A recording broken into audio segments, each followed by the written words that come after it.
Have you ever felt like smashing your entire existence into pieces? Play Tower of Fantasy. This game has the best baits you can find in MMOs. Climbing up a mountain only to find everything locked behind timers so you need to come back the next day sucks. But this game elevates this feeling by introducing janky, clunky climbing that makes your veins pop. And I truly mean this. The ledge detection is absolute garbage. Ladders just do not work. Objects and rocky walls are coated in wax, resulting in spontaneous combustion in the elderly. And some ledges just teleport you around the map. No joke, a speedrunner's dream. It truly takes one out of the experience here. It's just that infuriating. This single tower made me quit the game despite there being a lengthy queue. Why is this dish coated in waifu repellent? It's just pain. But that's not all. To make traversal easier, we are blessed with a plethora of tools, but they have a lengthy cooldown, making them frustrating to use. Why does the jetpack stop working for 2 minutes? Doesn't make any sense. The game's laying down a big open world littered with tiny distractions before us. Why is everything locked behind timers? Why is traversal so cumbersome? Other games solved this problem a long time ago. Breath of the Wild is an explosion of endless possibilities. Genshin created a beautiful, ever-expanding world. And there are so many other games that just do not have this problem. Why does Tower of Fantasy? But that's not all. Server issues are another hot topic. I found myself desyncing all over the place. Fighting world bosses is truly a joyous experience like this. Getting completely wrecked by invisible attacks is the best feeling ever. All those things are hampering my experience. And despite all of this, I'm still enjoying the game. Running around the zone without time gates is great. Adjusting to the jankiness of climbing and finding other ways around leads to some fun and unexpected events. And the combat of this game is buttery smooth, at least for melee weapons. Ranged ones are a bit janky and have a weird aim system, but I can look over this one. Dodging enemies at the right time creates a bullet time zone for all players. It's a really rewarding system and feels awesome. Equipment can also be easily changed without much hassle, and the enhancement level is locked to the slot, not the gear piece. Cutscenes during the main quest, mini puzzle and events, and fully voice acted sequences make the experience much better. The world also feels alive,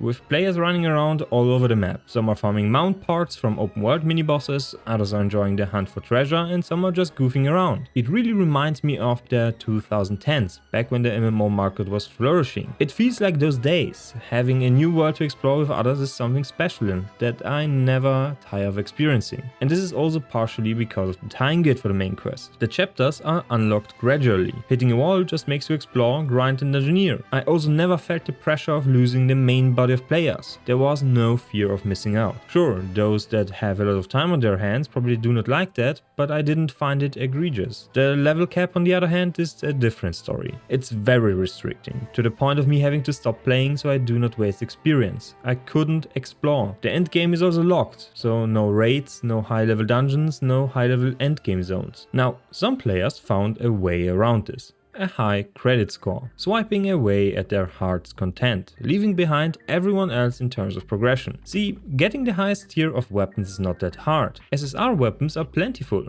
but you also need copies of them to refine your combat tools. This makes them stronger and unlocks powerful passives. A 6-star weapon will absolutely smoke a regular one. And you can further make them stronger with matrices, basically gems with set boni. The highest tier, SSR, are vastly stronger and can also be gadget for. Now this makes the game clearly pay to win. But the game is also free to play friendly in terms of quality of life, with no artificial friction being implemented. Solutions are not gated behind the cash shop. The cosmetics are also great for free to play players and you can unlock a lot of them through just exploring the world. The customization for your character gives you additional depth for making your perfect waifu, but being a whale still does make you dominate. Why? Because the open world scales with you. You're not getting exponentially stronger. When they remove the time gate on high levels, you'll be forced to level up, even if you're not ready for it yet. Everything you experience, looting chests, doing dailies, quests, exploring, everything. You will always level no matter what. A paying customer will just swipe the problem away, but a free-to-play player will be locked to the same weapons or even fall behind altogether. A massive problem that will reveal itself in the future. Now, let's wrap up the video. As for pros, the smooth combat of this game truly shines. It's very fun and fast-paced. A lot of tiny distractions are also in the game, like chests, scenery, quests and more. You have a lot of tools for exploration. There is a lot of variety in terms of weapons. The game has a really good cosmetic system, even for free-to-play players, with great character customization. The character designs and the world is unique and pretty. Voice dialogue is in the game. The game also features great anime-style cutscenes. There is no fear of missing out because of the time gate. The pity system is also very generous generous for a gacha game, and gear enhancement is slot specific. The game also features mounts. As for negatives, climbing is frustrating, clunky, and just overall a painful experience. Long cooldowns on tools make them also not that useful. The game also features time-gated chests and gatherables, only for the start of the game, but they are still in there, especially now. Monsters also get stronger with you,